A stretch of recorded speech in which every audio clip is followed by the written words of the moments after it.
How's it going, everyone, and welcome back to the FCB Army channel, because today we are covering the last game which took place against Getafe, which we won 2-1, of course, in the round 2024 of La Liga. And I want to start off the video by saying that it was really nice that the team came out with a tribute to Ousmane Dembele, of course.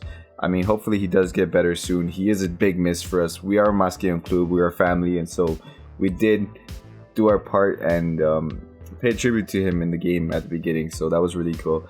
But going on to the game, guys, it was early game sweats against Getafe. They really were organized at the back. They played a really good game. They made us sweat, guys, and I'm going to show it here clearly.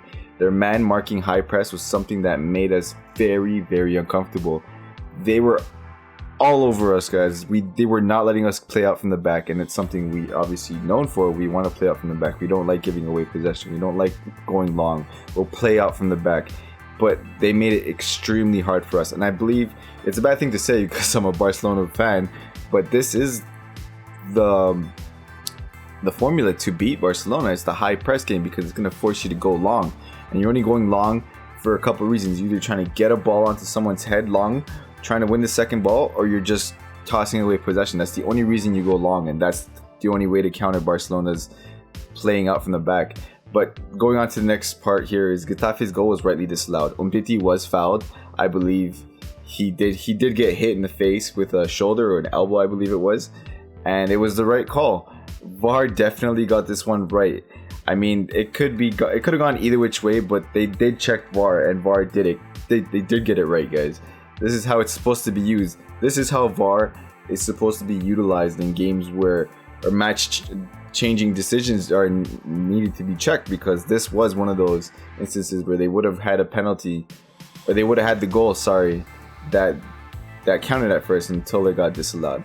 Actually, going on to Griezmann's goal, it was a thing of beauty, to be honest. The whole play, the pass from Umtiti firstly was the one that set up Messi. It was a tight pocket of space where he found him on that play, and then Messi first time, he actually nutmegged the player in front of him. If you see the top left screen here, he actually nutmegged the player for it to get to go to Griezmann, and for Griezmann to chip with his left foot. It was a good goal, guys. It really was. And this could be a deadly duel, Messi Griezmann, but they have to find their flow. And this is the first time Messi actually assists Griezmann in a game, and that has to happen more often for us to go anywhere this season, guys, because without Suarez, it's down to these two guys, because or else you're counting on a 17-year-old Fati, and we all know there's too much expectations on that, or you can't have too much expectations on that, I should say. But it was great ball movement and line cutting passes that led to the goal. Like I said, that it was ball rotation. We went from left to right, and it got to Umtiti eventually, and he played in a perfect ball to Messi, and Messi to Griezmann for the goal. It was a beautiful team goal. But now I want to touch on something that a lot of people have been debating, and that's Antoine Griezmann for us. And at this point, in my opinion, it's a love-hate relationship, because honestly, he cost us 120 million, yes? He missed a hat-trick, or a chance to get his hat-trick tonight. He missed two golden opportunities. One where he just skied right over the crossbar on his weak foot, on his right foot, and another where he was coming up the right, and he could have squared it across the Fati, or he could have just put it on his left, but he went with his right, and he just completely missed the net. And I mean, 1 in 3 chances taken is not good enough for Griezmann. It really isn't. For him to have costed us 120 million, you expect him to be much more clinical in front of net, and I really do hope he starts finding his shooting boots, or else we're going to be in trouble. Moving on to some other players here, Frankie de Jong did have he had a quiet night, but quietly brilliant, I would say. He's calm on the ball. He keeps the play flowing. He's just a general in the midfield. I do, like I said in my last couple of videos, feel like he's still being played at a position, but hopefully he still plays the way he does in any position in the midfield.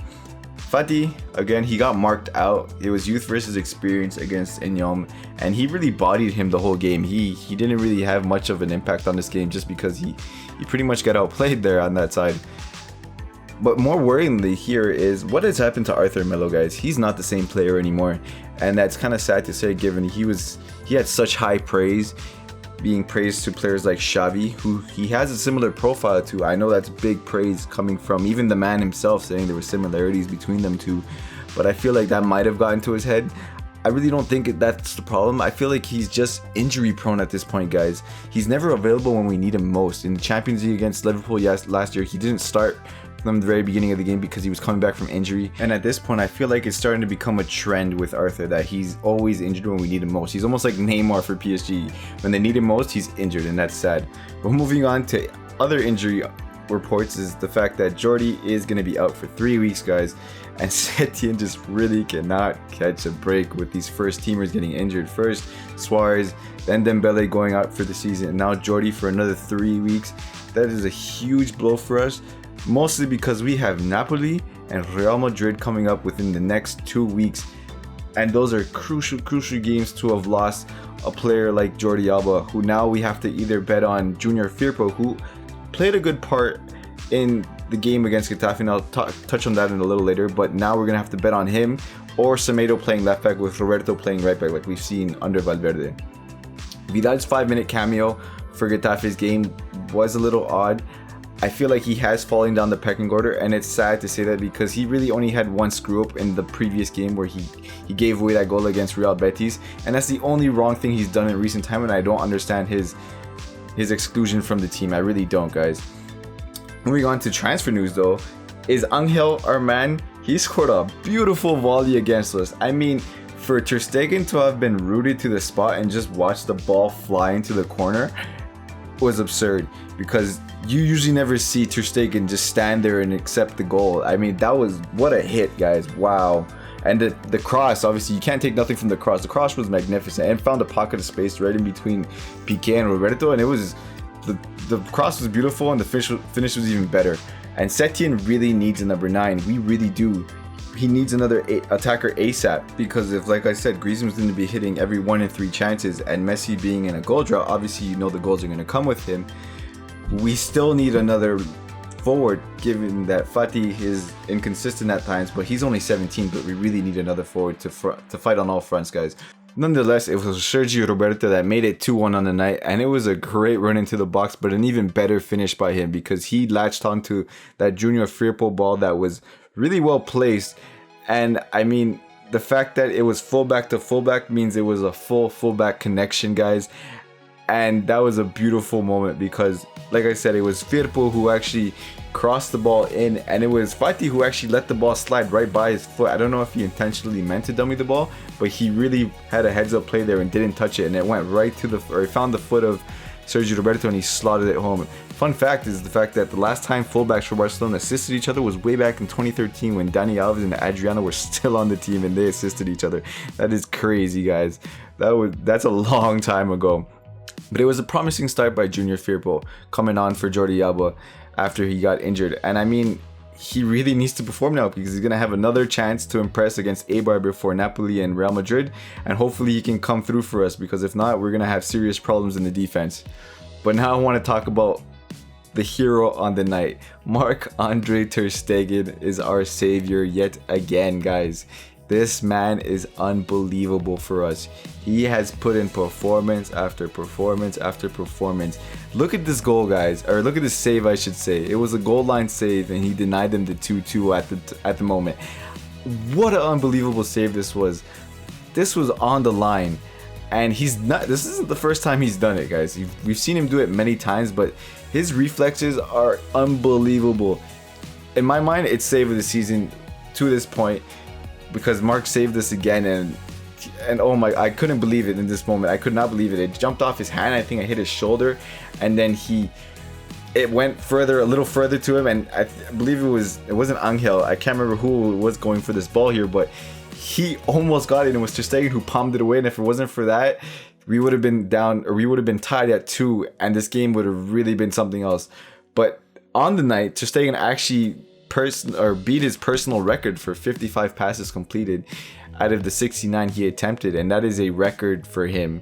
He surpassed his previous record, and I mean, he's an outfield player for us at this point. I feel like you put him anywhere on the field and he'll play that position well, because he's so good with his feet.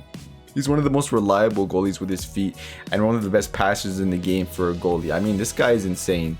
He really is, and I believe at this point he is one of the best in the world, if not the best. In my mind, it might be a biased opinion, but I believe Ter Stegen is the best in the world. And where would we be without him? We would have dropped so many points if it wasn't for Mark and Net for us.